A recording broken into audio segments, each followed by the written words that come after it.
Monty of the All the Books show, recorded at the David A. Howe Public Library. We talk book news, author news, and literary news. I'm Eric Mickles. And I'm Nick Gunning, and today we're joined by special guest... Kate Miller. Because November is it Picture Book Month? Yes, November National Picture Book Month. Well, I couldn't find a hashtag, but Kate informs us that it's National Picture Book Month, so we're here to talk about some picture books. Well, Kate, thanks for joining us. I know that you love doing the podcast. So. Oh boy, one of my least favorite things, but I'm here. Look at that! Wow. Well, at least the least favorite thing on air. We're starting with honesty. Do I cut that, or is that censorship? No, it needs to stay. Oh my gosh, it needs to stay. All right, so we are going to be talking about some of our favorite childhood picture books, as well as some that Kate has selected for this month. And are you talking about your favorite childhood? Yeah. Favorite childhood? Before we started, there was a whole ordeal of Eric trying to find a specific Sesame Street book. I found it. I don't want to give anything away. You gave it away. Oh, I'm not going to share the title. Okay. Oh, sorry. Yeah. That's all right. All right. Well, will I find it? Let's start by diving into the old bookmarks, seeing what we've been reading.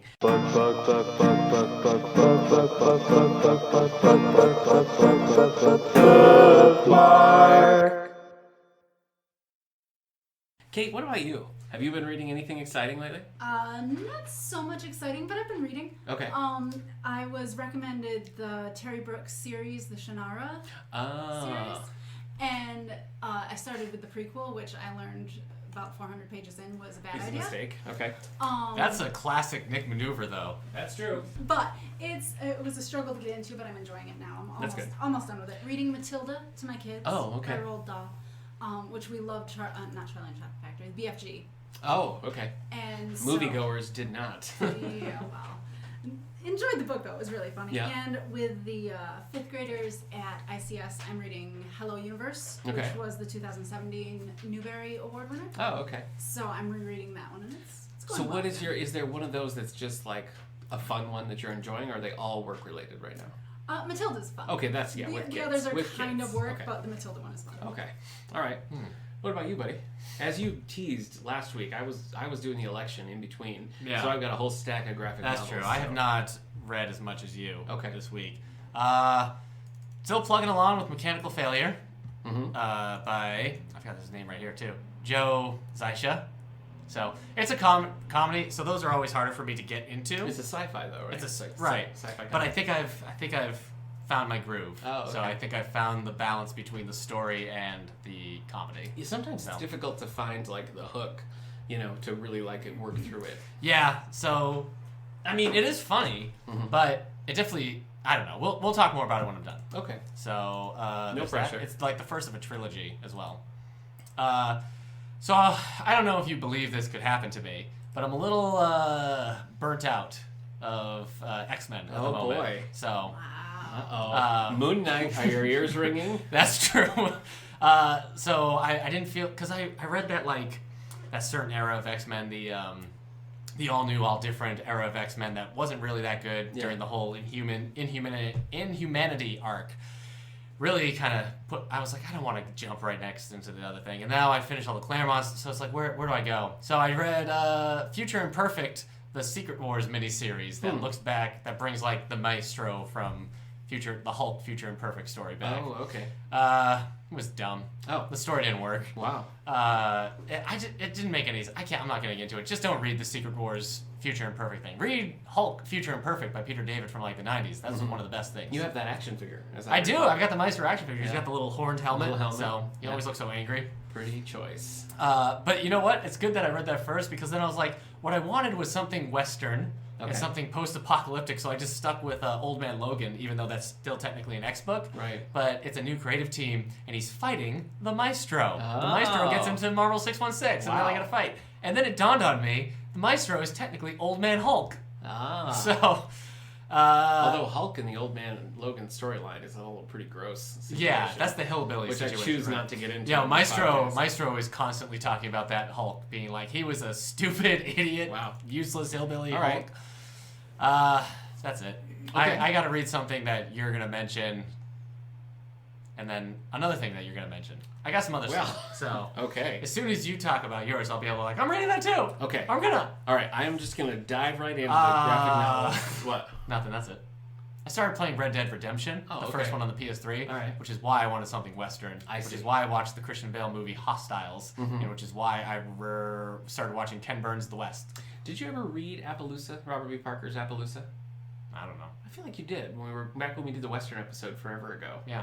Well, the Robert Parker ones are really good. The series is taken over by Robert Knott and changes drastically, and they're not good. Yeah. So, but if you're looking for a good Western, Robert, thank you. I would say Appaloosa by Robert B. Parker's a good one. All right, you ready for me? Yeah. All right, so I was at the election, and it was a general election, so I was there from 5:30 in the morning till 9:30 at night. And I voted. It was actually a pretty decent turnout, so we were relatively busy, but even so, I worked in a lot of reading on that day. So rapid fire, here are the graphic novels that I read. Whoa. Beware Their Power, a Green Lantern book by Steve Englehart. And if you haven't heard our Steve Englehart interview, just pop back a few episodes, soundcloud.com/allthebooks, or wherever you get your podcasts, and listen to our chat with Steve Englehart. This is where Kilowog and a few of the Green Lanterns decide that they want to defect to Russia. It's a very weird story. Huh. I read in the 80s, or is this new? No, it's like 80s. Okay. Yeah, it's like Reagan and Gorbachev. Soviet Russia. It's like Reagan and Gorbachev. Okay. Yeah. Anyway, I read Jughead's Time Police. Right. I asked you if this is the one where Kilowog makes the Green Lantern guitar is tear down that wall and does a rock performance on it. Yeah. It feels like that. Makes a construct David Hasselhoff. I read classic Jughead's Time Police. They're rebooting this right now with the new Jughead line, but I read the classic one and it was real boring.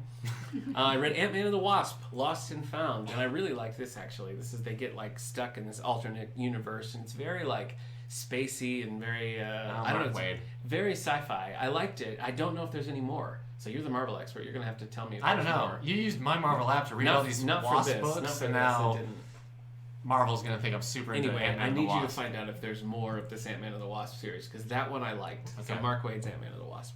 I read Paper Girls Volume 6, which I believe is the end. No. It's not? No. How is that possible? I don't know, man. Are you sure? Because it really feels like an end. I'll check. Okay. But I don't think it is. A lot of fact checking you're doing. I read Archie by Nick Spencer. Okay, are you an Archie fan? Do you not even old school, like the Archie Digest or anything like that? I'm crickets over here while you guys are talking. I have no idea what you're talking about. Interesting. No, it's like Betty and Veronica, that whole thing. Okay. No. I guess, I don't know, it's always appealed to me because I've always liked Was that it about the Paper 50s, Girls? basically. Well, you were going to check if it was the end. Oh, yeah. But anyway, there was a whole reboot of the Archie stuff with Mark Waid a few years ago, right, which was pretty good. And then that kind of abruptly ended, and now there's another Volume 1 by an author named Nick Spencer. I didn't like it nearly as much. Nothing really gets resolved. I read Green Lantern Intergalactic Lawman. This is Grant Morrison's take on Green Lantern, and it's chaotic and not very fun. Mm-hmm. I read Captain America. What Steve would be Rogers. your impression of Grant Morrison pitching Green Lantern to DC? I don't want to. What do you think? What do you think he would sound like or say? I don't want to. What? I read Captain America. You are Steve a performing Rogers, monkey. The Trial. You will do a Grant Morrison impression pitching Green Lantern to the heads of DC. Trial of Maria. Ugh. I gotta ask, because you're the Marvel fan here. Okay. I find Marvel is a lot more difficult to pick up one and read than DC. Do you think that that's true? I think it's true that you've said that since I've known you. But you don't think that's true? Well, is this the first part of Captain America being the Hydra agent? It's the second volume of that, right? Did you read the first volume? I did. Okay. I guess they just don't. I've found this with a few Marvel things I've read recently that I don't feel like there's enough context, but I think maybe I'm just not as well versed in the world. I didn't know if you don't think that's true. Yeah, I'm pretty versed in the world. I don't know. It'd be weird. I mean, when I first got into it, the difference is, Marvel's constantly always rebooting their titles. So there's 18 Captain America Volume 1s. Right. And so that's annoying. Yeah. And I tried to follow. I tried to follow the other Ant-Man, and I tried to follow Captain America Sam Wilson. And it's true. If Kate over here was give me an X-Men book give me a good starting place for the X-Men, I'd be like, I don't know, the 70s. Really? Because I saw she was reading Grant Morrison's. Is that still true? No, that was totally fabricated. I fully believe that. Eric updated Kate's Goodreads to say that she was reading Grant Morrison's X-Men, and I was like, oh, what an interesting choice. Cool. Mm-hmm. I'll be interested to hear what you think. Leave your Goodreads signed in. But it was fake. It was fake. Oh. All right. It's over. Issue 30, Paper Girls. That's what I thought. Oh, I've got the last volume. So it's actually it's a decent ending. Like it wraps up and you get. It doesn't feel. I feel like everything there's closure. Mm-hmm. So I'm sure it'll be nominated for everything it could be nominated for. Next year we'll still be talking about it. Yeah, I think it is on Goodreads. I read Who Killed Superwoman, which is a big stinky mess of a book from DC Comics. Is that in Superwoman Volume 1? Yeah. That's problematic.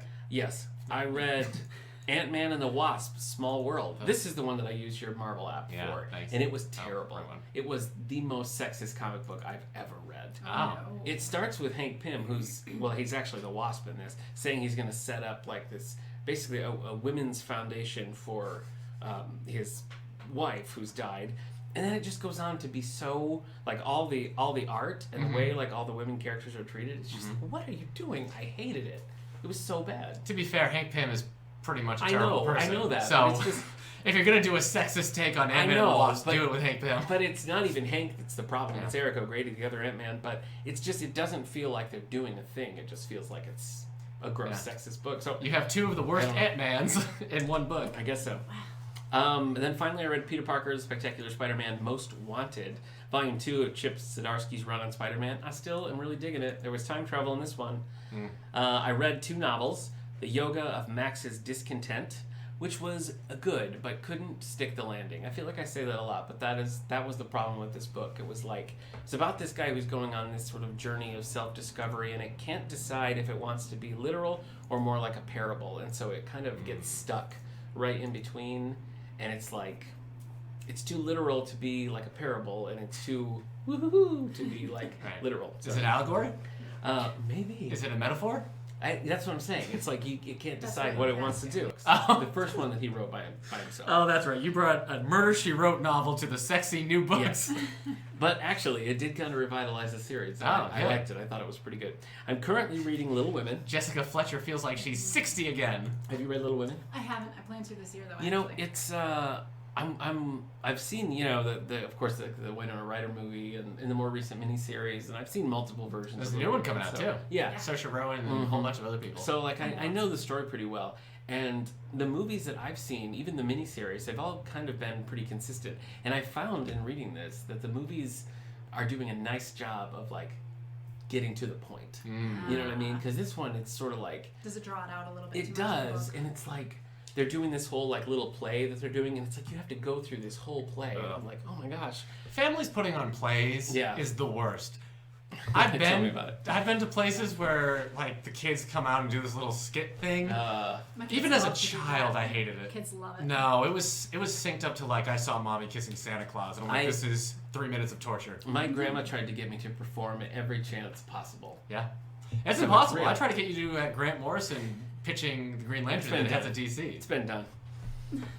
Anyway, so I feel like Little Women maybe is I'm going to enjoy A the better movies movie, more yeah. than I like the books. So we'll see. That's That's I just for our got I think it just showed up today, a like graphic novel. I think it's like a modern day interpretation of it that just named after the sisters. Oh, yeah. So it's just like Joe, Yeah, Mary, that's Sam, sort of Trisha. You're making these up. yeah. There's too I many. forgot how many. There are quite a few modern takes on Little Women coming out like all at once. Yeah. right now. So Yeah, that's Bridesmaids. happening. Anyway, this is for our really it's kind of an early Christmas book club. We're doing this December 3rd for a book club. So if you're a fan of Little Women or want to read it for the first time, December 3rd is the book club on that.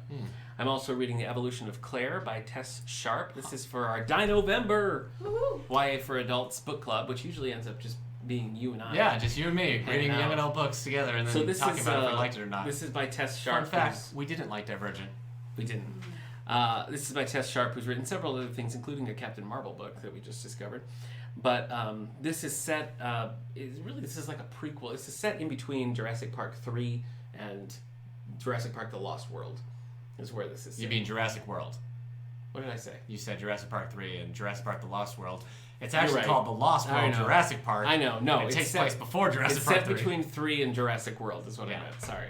It's about a young teenage Claire. So anyway, I'm liking it so far, and there's a lot more connection to Jurassic Park, like the old school, than I was expecting. So I'll be the judge of I was that. kind of liking that. Yeah. And that's pretty much it for me. It was Is so, Claire just like so many. out there walking around doing her job? She's like, oh man, the corpse of Dennis Nedry! Yeah, yeah, What That's about it. the Wasp? The Unstoppable Wasp? yeah. I'm currently reading The Unstoppable Wasp. Yeah, I know. It's pretty I saw good. it on my Marvel app. Yeah, thanks, man. All right, So- that's it for the world's longest. You can bookmark. I can we've ever mark done. everything as unread. So after you read stuff, I've been clicking unread Just so for I don't your get street confused. cred? Yeah, well, so I don't That's because fine. you read something I was gonna read. All right. So Shall we turn to some book news? yeah, Kate, All right. what's your book news today? I don't know. What is my book news? Okay. Oh, All right. You know You what? guys gotta tell me, I guess. Let's talk about the World Fantasy Awards. Nick and Eric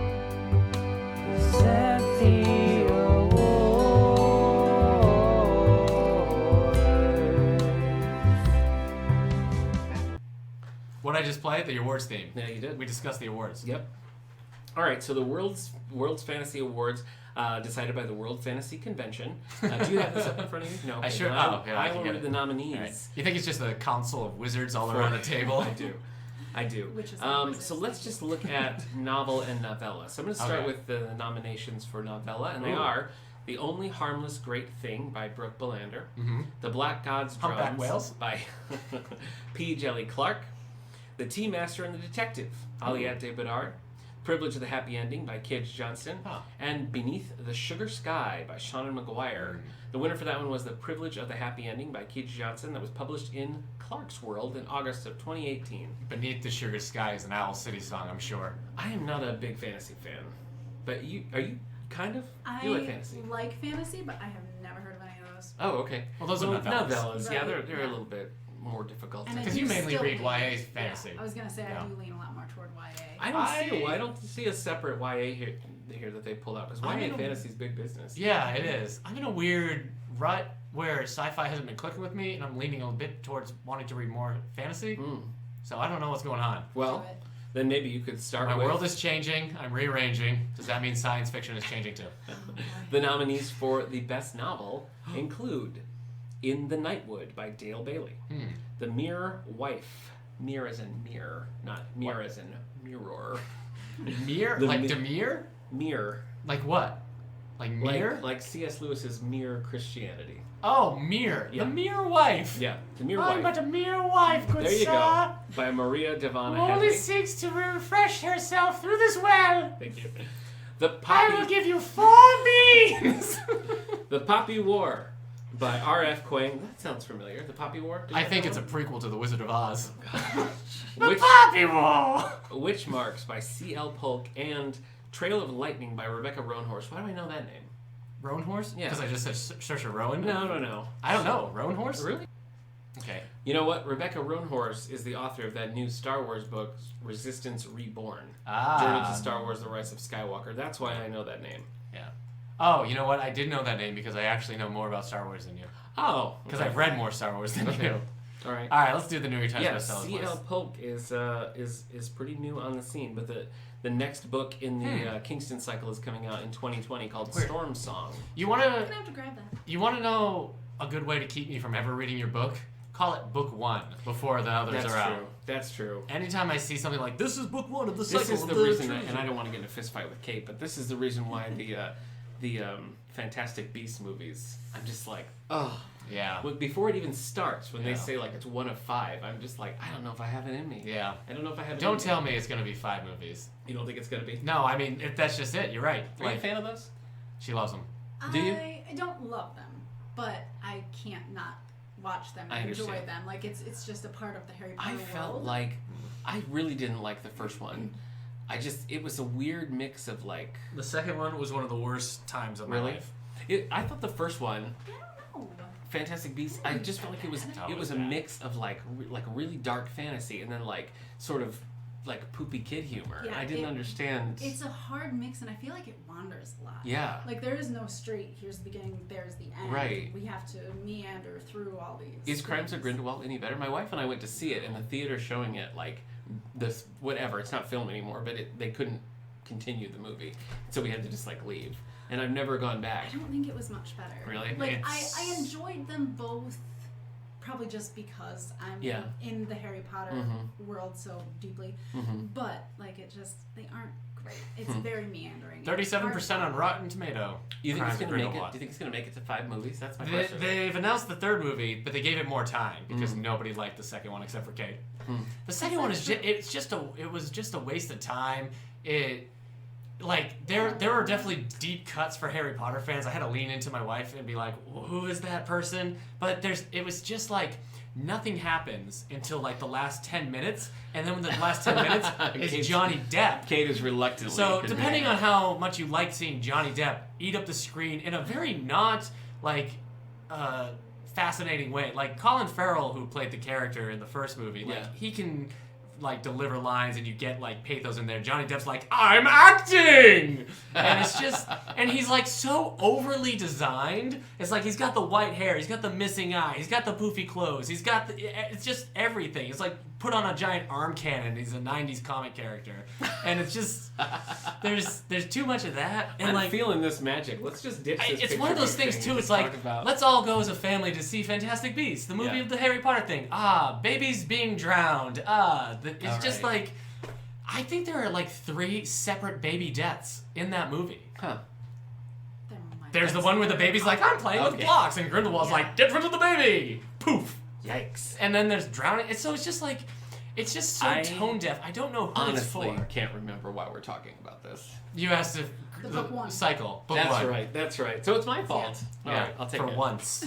New York Times bestseller list. Hit it. Okay. No, I'm kidding.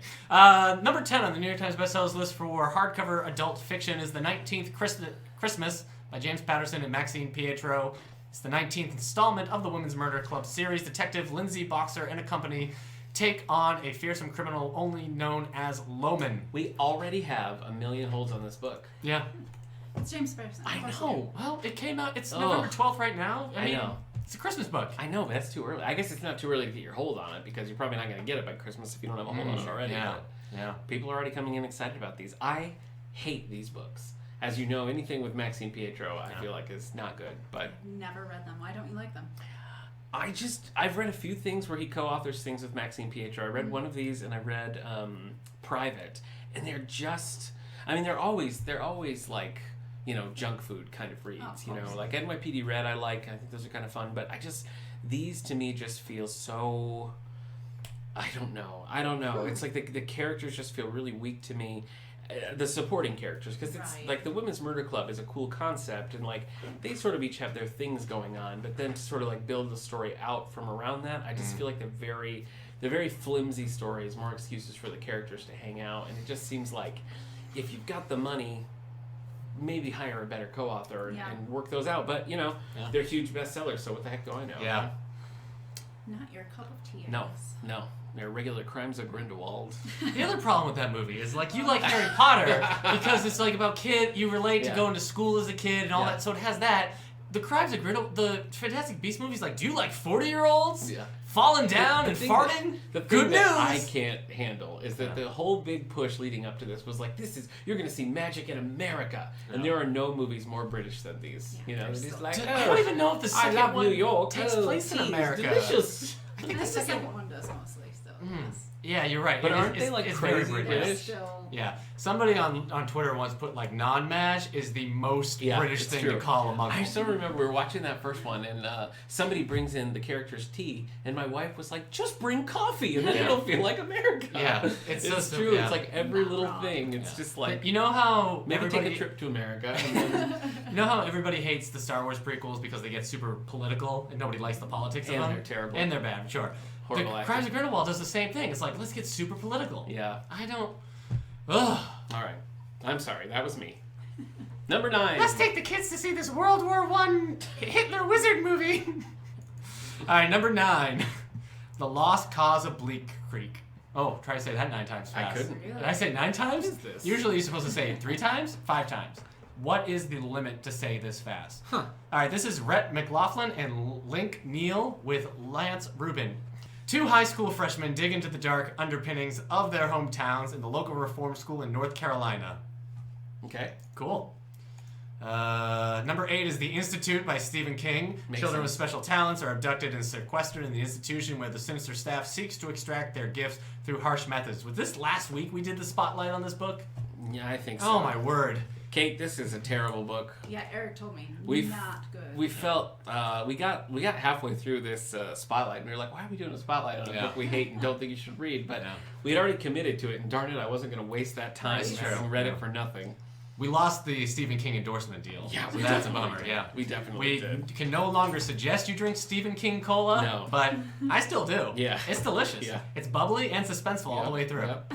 Number 7, Jojo Moyes, The Giver of Stars. In the Depression-era America, 5 women refuse to be cowed by men or convention as they deliver books throughout the mountains of Kentucky. That sounds awesome. Number 6, The Dutch House. Won't say it this time. Go back to last episode to hear my sweet joke about the Dutch House by Anne Patchett. A sibling relationship is impacted when the family goes from poverty to wealth and back again over the course of many decades. It's the back again. That doesn't even sound exciting. It takes place over decades? Yeah, and sometimes they're rich and sometimes they're poor. But isn't that like everybody? I'm never rich. Yeah, I haven't had the rich got part of my pizza life yet. days. Well, Yeah. maybe you still have that to look forward to. Oh, sweet. Like Roseanne. In the in the show. Oh, okay. The last season they All right. made it rich, Yeah. and then they were millionaires. But Yeah. then it turned out it was like a book, Yeah. and then she died Yeah. in the new season Right. because she's racist. You're right. Number 5. Now you're caught up. Number 5, Find Me by Andre Ackman. Years after the events of Call Me By Your Name, Elio has become classically trained pianist in Paris, while Oliver is a New England college professor with a family. Right. I haven't seen great reviews for this. The book? Yeah. Well, it's such a weird thing to do. I mean, the original Call Me By Your Name was It's the Testament decades ago. situation. Yeah, basically. So. Yeah. But the thing is, the Testaments came out while Handmaid's Tale is still on the air. Yeah. Call Me By Your Name was like 3 years ago, 2 years ago now? Yeah, if it would have came out like in conjunction with the movie, the book, then it yeah. might have had some. But Find Me is also the challenge the book gives to you Yeah. in bookstores. Yeah, seriously. Number 4, Where the Crawdads Sing by Delia Owens. You know, I've for got big news. 61 weeks, we've Yeah. talked about Where the Crawdads Sing. Yeah. I want to know what the Crawdads sing. That's just it. that sound they make. It's a little like. But the holds on Where the Crawdads Sing in our library are finally all slowing down. Yeah. You know what? I saw a copy of Avengers Endgame Yeah. go on the shelf for about 2 seconds. Wow. I was like, it's happening. It's pretty good. You could feel the tide, yeah. Number 3 is Michael Connolly, The Night Fire. Okay. Harry Bosch and Renee Ballard returned to take up a case that held the attention of Bosch's mentor. John Grisham is at number 2 with The Guardians. Cullen Post, a lawyer and Episcopal minister, antagonizes some ruthless killers when he takes on a wrongful conviction case. I'm so behind on Grisham. I'm a few back. Yeah. I'm a bad Grisham fan. Oh, well, he's been a bad Grisham writer. You're for right. you. You know what? Yeah. Thank you.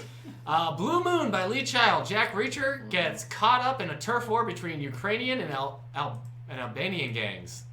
What's Jack Reacher doing? Just walking around with a toothbrush and one pair of underwear. Episode. Do you know anything about Jack No, Reacher? That's no. it. Yeah, that's right. He doesn't have any Toothbrush and pair of belonging. underwear. He has a toothbrush clipped to his belt and has like a change of underwear, and that's pretty much his whole life. He just goes from place to place. I think that's all I need to know. I'm done. Yeah. I'm Here, done. look. Yep. Amelia You know what? Clark. If you wanna- Solo. You're right. She was. If you want to know more about Lee Child, Kate, you can go back to episode 116 where we did a whole spotlight on Lee Child and Jack Reacher. Fun. It was not. And fun. his underwear. And his underwear. It wasn't fun. I thought you're the one who wanted to do that one. Well, I didn't mean I enjoyed it. Did you make us do a spotlight for a whole? I read Jack Reacher books. I know. I read those short stories about stupid Listen. teenage Jack Listen. Reacher Those books start. picking up girls during the summer of Sam. Those books start really good. Like they're really interesting, but then after a while, it's like because he's such a drifter that there's not really supporting characters. There's nothing really propelling it. It's just sort of the Fugitive or the Incredible Hulk or Quantum Leap. It's just like Jack Reacher rolls into this town, wrings out his underwear, solves a crime, and then moves to the next town. It's Well, just, why couldn't I have read novelizations of the 70s TV And show they're The like- Incredible Hulk? And they're like 600 pages long of him just like getting into other people's business. So Yeah. I'm over it. I'm over it. All right, is that it for the New York Times? Has there ever been a book that's been like Yojimbo / Fistful of Dollars with him? Where he's like, he pretends he's working both sides? Seems like it's perfect for that. It does, yeah. You know, I can't think of that happening, but Okay. it must have. It must have at some point. Copyright. Yep. Ronan? What's the Bruce Willis cop movie where he does the same thing? The Bruce Willis cop movie? Yeah. I don't know. Let's not worry about it. Okay. All right. Well, we've made Kate sit through all of this to. She could have chimed in when you were talking about Green Lantern. Yeah, you're right. To get where we are now, and that is we're celebrating Picture Book Month here during the month of November. So Kate's been featuring some picture books on the library's Facebook page, David A. Howe Public Library on Facebook. And we're going to be talking about some of those here. We also picked some of our favorites from the early days to talk about as well. So how would we like to begin? Last Man Standing is a 1996 American cowboy film starring Bruce Willis, Christopher Walken, and Bruce Dern. I gave you my internet cord, and this is what you use it for. Sorry.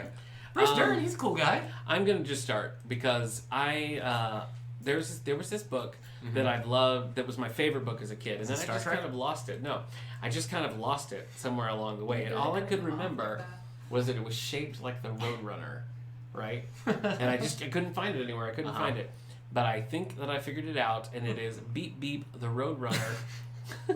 by Cecily Ruth Hogan, and it is shaped like the Roadrunner's face.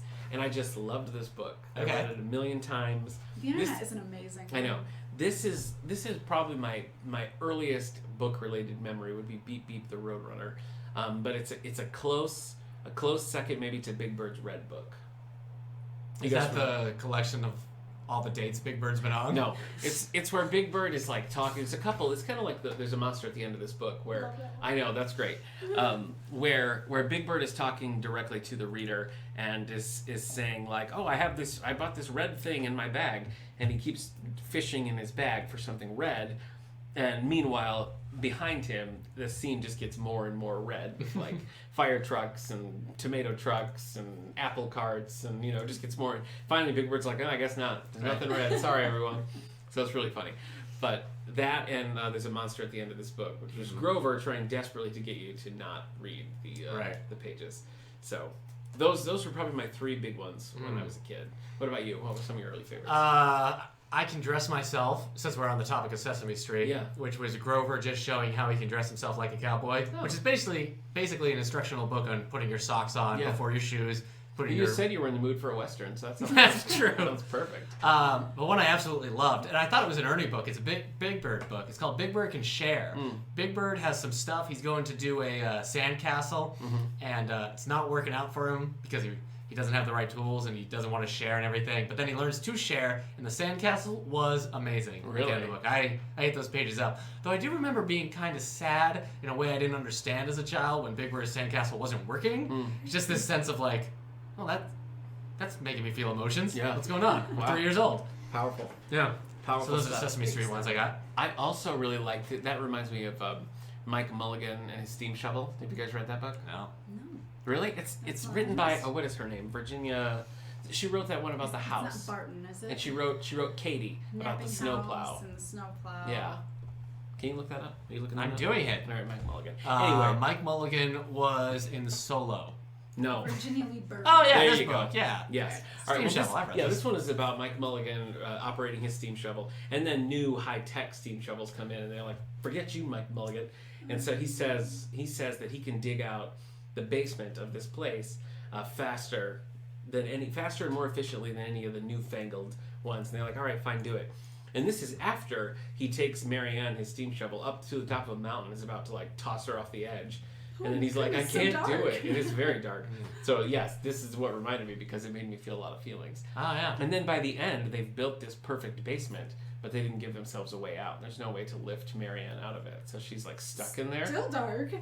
I know. Buried alive. So it's very Tell upsetting. me there's a happy ending. And so finally they decide that they're going to repurpose Marianne to be the furnace of this new building, and they hire Mike to be the custodian to like hang around with Marianne in the basement. Strange. It's a strange book. It's a strange book. Deep. I know. Wow. I know, and it's very long. I've tried to read it to my son a couple of times, and he's like, Dad, can we speed this along? But yeah, that was one that definitely, the whole time I was like, don't throw Marianne off the edge. And then when she gets stuck in the basement, it's also very upsetting too, but it all works out. She doesn't get to be a steam shovel and is trapped in a basement for the rest of her life. But right? I mean, I don't know if that was a good turn of events or not for her. I think she sort of outlived her usefulness in the steam engine game. That's something so it's we all probably need to learn. Important lesson. What about you, Kate? What were the ones that... The monster at the end of this book. Oh, okay. I still have a copy of that. I still read it to my kids. There's a fancy new version now, like There's another special anniversary monster at the end of this book. Oh, is there a special anniversary? There is, yeah. Oh, I didn't know that. Yeah. There's another monster at the end of this book where Elmo wants to go to the end of the book and Grover's trying to stop him. Not as good as the original, but still. How could it be? Anytime you include Elmo in, it's no good. Oh, come on. Kids love Elmo. Yeah, kids love Elmo, but it doesn't say anything about taste. Kids are dumb. Take that, kids. Kids like Elmo because you haven't introduced them to Telly. I like Telly because he's neurotic and he's always worried about what people are thinking. That totally makes sense that you'd relate. That does kind of doesn't. I imagine that Telly goes on really great dates, but just comes back. It's like, I ruined it. Just cries in the shower. Sure, we all imagine that. See, this is more of the adult take on Sesame Street, though. Oh, poor Telly. Elmo is strictly for the kids. All right, so Kate, so you were a Sesame Street monster at the end of this book. What else? What else was? This one has to be one of my most favorite, one of my earliest memories of a book Tuesday. Oh. by David So you're getting Weiss. all literary on us. Mine were But very... this when I was like, what's my favorite picture book? This was the one that came to mind. Really? I don't think I've ever read this book. Oh, really? It's Wordless. So Oh, even okay. before I could read, Yeah. I mean, there's like that Tuesday evening. That's it. And then it goes through, and there are frogs flying. Mm-hmm. It's Oh. hilarious. Huh. And just the facial expressions and the wacky things that happen. I remember sitting actually at the SCIO Free Library when I was a kid, just sitting there and flipping through this again and again. And Wow. again. Oh, that's right. You've lived here your whole life. I have, sorry. She used to think SCIO was the biggest town in the world. Really? You know, that was all Eric's take. But even before I could actually read, I knew what was happening in this book. What do you And think I about loved it. wordless picture books? Are you a fan? As someone who does story time, Yeah. they aren't always the best Yeah. tool for that. That's definitely true. But as a one-on-one for a kid or for a kid by themselves, they're amazing. Mm-hmm. Because they are made so that you know the story going on, the entire Mm-hmm.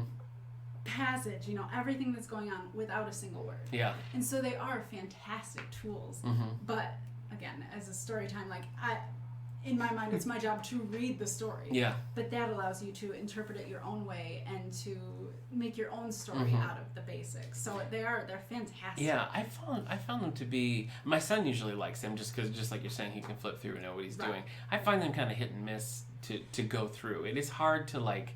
It's a more solitary, I feel like, approach to them, which is fine. And but I think format makes a big difference too, because there was actually one. It's adorable. It's called Stormy. It's a new one that we just got in. About this dog that has no home, and somebody comes up and they're trying to kind of, bring it to safety. Ends up being adorable, but the format made it less clear of yeah. the sequence of events. Right. So it was like, but this one, it's just, it's the perfect book. One of my least favorite trends right now, and it's funny, kind of ironic considering the ones I just chose as my early favorites, but I don't like picture books that are like talking directly to you, that have a lot of like dialogue in them or something. Dialogue I can be so hate hard. those.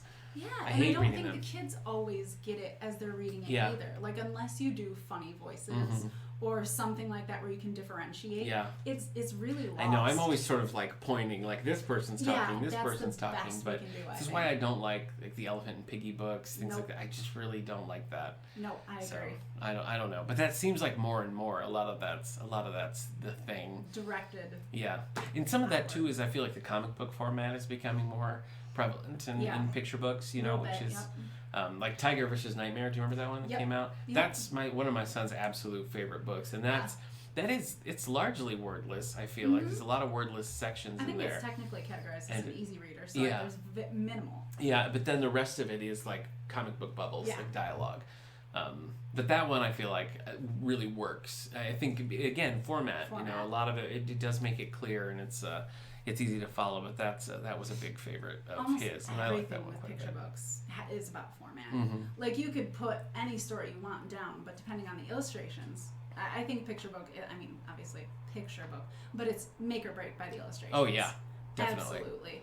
And the format. Mhm. Even the size, the height, how it's used. Hello Lighthouse, Mhm. that won the Caldecott last I year. love that one. And I wasn't as crazy Yeah. about the story, but when you look at the illustrations, Mhm. piecing it together, I mean, they did it perfectly. Mhm. So it makes sense that it won the award. That is So- really good. Did you read that one, right? Hello Yeah. Lighthouse. You didn't like it? I don't remember. Did I? I don't know. I mean, it is a format issue. You know, it is really cool the way there's a part where Was you the have main to, like, focus about a spin dad? the whole book. Yeah. Yeah, alright. The All right. lighthouse Yeah. keeper and Yeah. his family. So what are some Give of me the a telly ones? smoking 6 packs a day.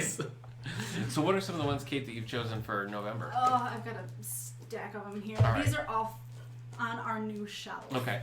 Probably within the past month or so. This is one that I put on our Facebook page, Yeah. Here and Now, by Julia Denos. It's pretty much about slowing down, Mm-hmm. taking a moment, being in the moment, Mm-hmm. and teaching that to kids, because everything is so on the go and busy and scheduled, structured, boom, boom, boom. And in this Okay, book, boomer. there's a lot of... I know.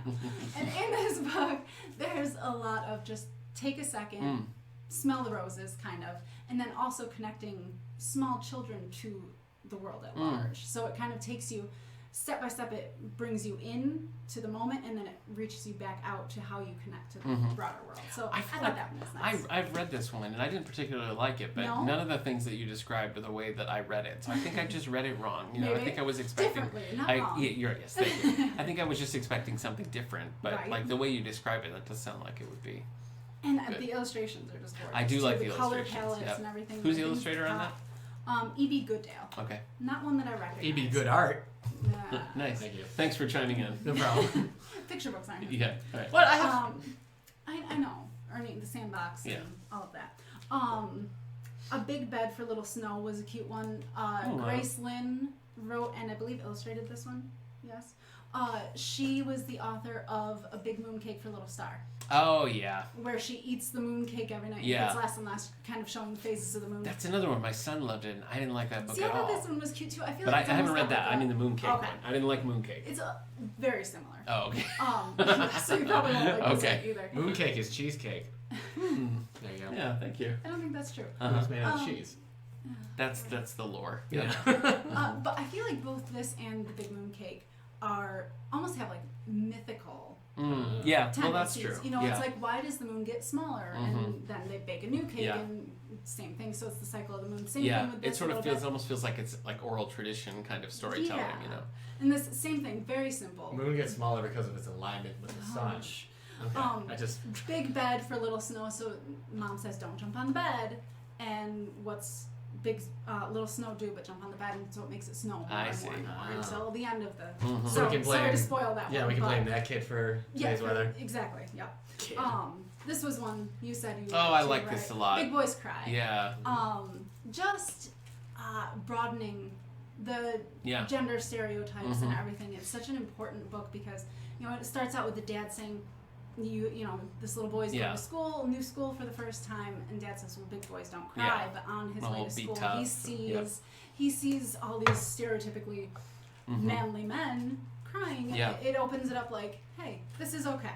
So that was. Is that dad Canadian? It is very like it feels like it's Okay. Could be. yeah. It's like It's cute though. Mm-hmm.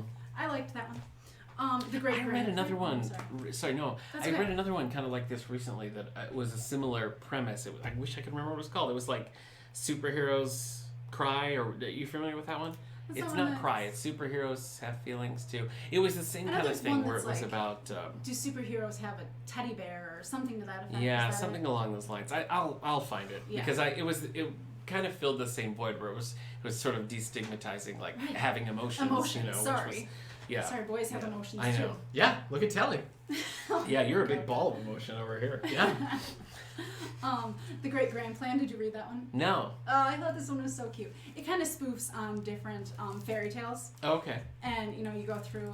You probably can't see, but there's an apple stall and Wanda's wands and wizard wear, and it's just really cute. Spoofs on all of these. Super fun one to read. The kids loved it, even my 11-year-old.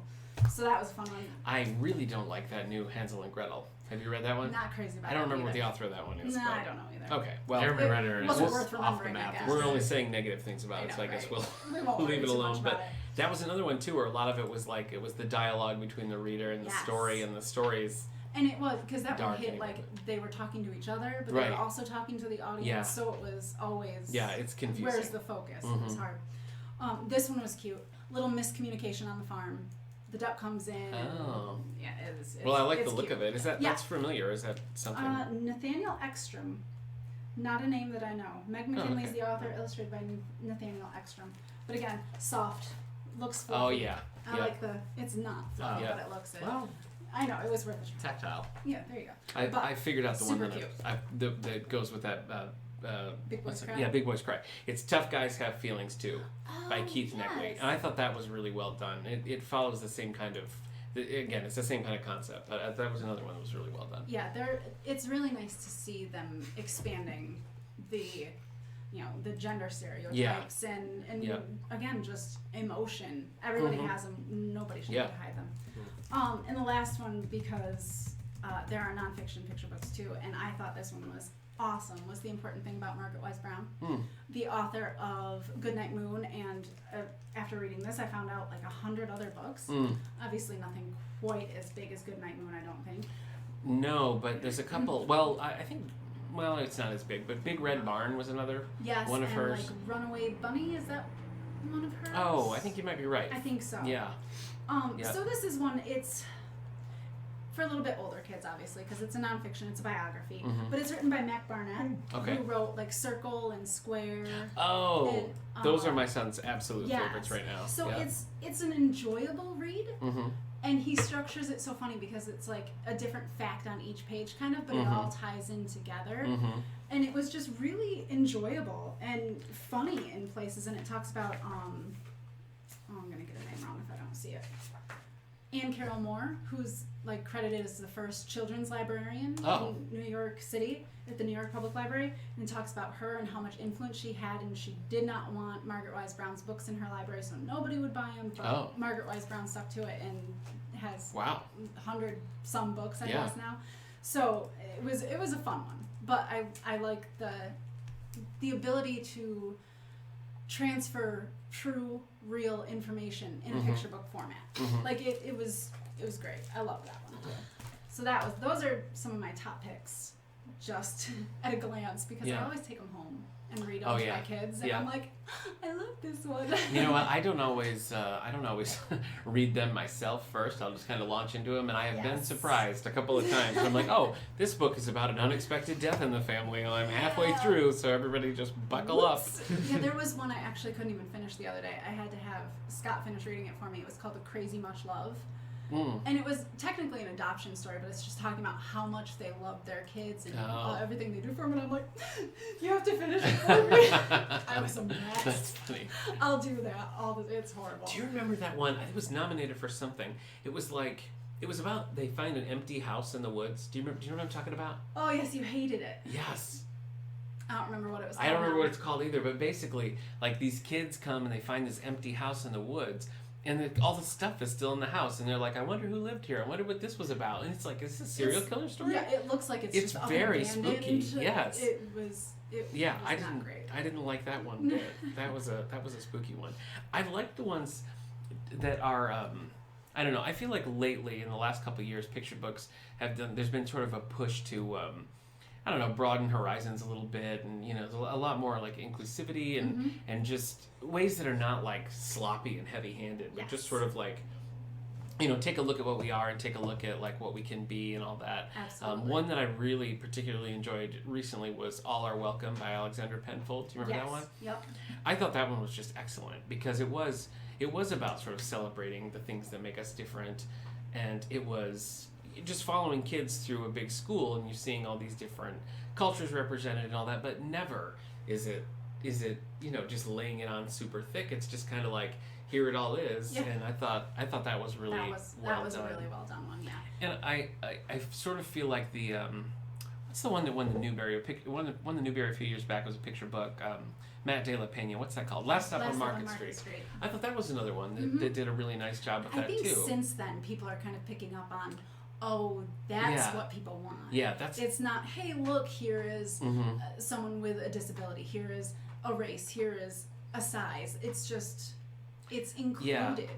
It is just a part of the story. It is not the main focus. It's just, it's life. We're all here. We're sharing. I think you're right. I think that was one that sort of turned the tides a little bit because it got a lot of attention because it won the Newbery as a picture book, which has that ever happened? I mean, it's rare if it has. Not that I know of. Okay, I don't think so either. But the way that took just a boy and his grandma riding a bus, to the last stop and seeing all these different things, and it was about the journey and was about the different characters that they meet along the way. But it really, layered in a lot of different things that you might not normally find in a picture book. And I feel like before that, if you were looking for that, the book options were really about just so blatant. Yes. Didn't really feel like a nice reading experience. No. It was just kind of like bam, bam, bam, bam, and it's with the diversity. And there's certainly like there's a place for that, but I don't think that that's really a way to like have kids just accept normalcy. That's more like focus on these differences, rather than just that I think I actually learned it at Nyla when I went a couple of years ago. There was a difference. You were leaning away from diversity, which set people apart from being different, to inclusivity, where everyone is Yeah. included, everyone Yeah. is involved. So I think before we had a lot of diversity, Yeah. where it was singling things out Yeah. that were different about everyone, and now we're just kind of trying to bring Yeah. it into this is all, it's Right. all in the pot, kind of. Right. It's all here. Yeah, So. and that I think you're right that Market Street was one that kind of pushed that, Mhm. elevated that a little more, and was kind of a good example of how you can do that more naturally in a way that actually like will reach kids Yes. without Well, because kids see things. Yeah. Whether they understand it to its fullest or Mhm. not. But, if they just see different races, different abilities, different sizes, all mixed in together, it's normal. Right. If we set it apart and Right. say, oh, this is something special, this Right. is something different, Yeah. then it doesn't fuse. Yeah.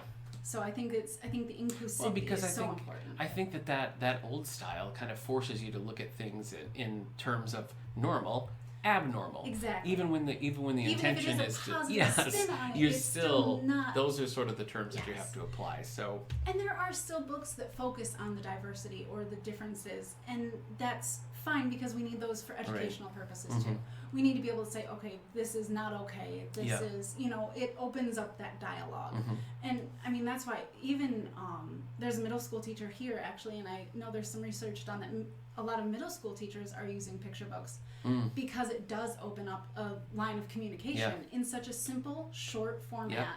That it just wraps everything up nice and neatly, and then you can say, okay, what was your take on that, Right. or how do you feel about that? And it's a picture book is just such a nice package Yeah. when you get it well done to explain things or to go into a conversation about it. So I think it's just amazing the things that they can do. Yeah, I agree. Well, as we've been saying, November is Picture Book Month, so Kate's going to be... Are you doing this weekly, where you're putting Yes. up a new... Yep, new little review and one of my new favorite picks. You'll probably see one of these on there this week. Okay, so if you're local, of course, you can stop in and check all these out from the Picture Book Room right here at the David A. Howe Public Library, or stop into your local library, wherever you are, and check out some of these that Kate's showing. Again, that's going to be on David A. Howe Public Library on Facebook. You can find us there and keep an eye out what's coming up. Kate, thanks for joining us here Absolutely. on the podcast. Let's talk about some library news. What do we have coming up here at the David A. Howe Public Library? I can tell you that we have Creek Bend Band making their annual visit here to the library on November 14th. That's at 7 o'clock down in the auditorium. In the coming weeks, we have the Nutcracker coming back this is the 5th year we've been doing this, actually the 6th production of the Nutcracker, so we're excited about that. It's going to be a little new and different this year, so we're looking forward to that. And the Andover Ecumenical Choir is going to become doing their Advent performance here. Book clubs are reading Little Women, and one of the Her Royal Spinus, the Christmas book by Rhys Bowen, are the ones coming up down the road. And Eric and I are doing The Evolution of Claire for the YA for Adults book club as part of Dino-vember. Yeah. What do you guys have coming up? Dynamite. Hit it, Kate. Me? I got it. So as Nick just said, we are doing Dino-vember. Mm-hmm. I have a coloring contest for kids 0 to 10. There are 2 different coloring sheets. You can take them home. You can color them here. Return them to the children's desk with the kid's name on the back, and we'll vote. Last year I had the staff vote. I think we'll do that again on our favorites in each, and then they were able to win a prize. Nice. Yeah, listen, kids, I'm going for accuracy, not so much true. abstraction. Okay, That's true. so Good to know. You He's need not guidance. about the blue dinosaurs. yeah, or, if you've colored a dinosaur in and it's their 8 hair. different, don't draw the dinosaur, color the dinosaur. Okay, You that's won't what I get want to X, see. though. That's all. So Dino-vember coloring contest. Dino Day is this Saturday. Ooh. We're gonna have a couple of dinosaur stories, crafts, maybe a little snack, and just have a good time. That's 11 o'clock this Saturday, November 16th. And then I will have a grateful story time after Thanksgiving on Saturday, November 30th, also at 11 a.m. We'll make some crafts, have some fun, read some stories, play a game maybe. Again, just another little opportunity. I know a lot of people have stuff going on, sports, school, work, so we're trying to do a little bit more on Saturday, and those are what I've got for November. Nice. Well, I think that's going to do it for episode 220. We're going to be at Nyla, and so we'll have to do a special travelogue episode. Travelogue episode. As we did, What was the song I used again? I don't remember. The awards theme? We'll have to go back. We'll have Yeah, to go. through the ages. Yeah, It's that figure it out. kind of marching one. That Wow, wow, wow. No, that's Sexy New Book Club, actually. Oh, you know what? Yeah. Wow, that's X-Men. Our thanks again to Ben Lehman for all the music you've heard here in the All the Book Show. That's going to do it for this week. We'll see you next time.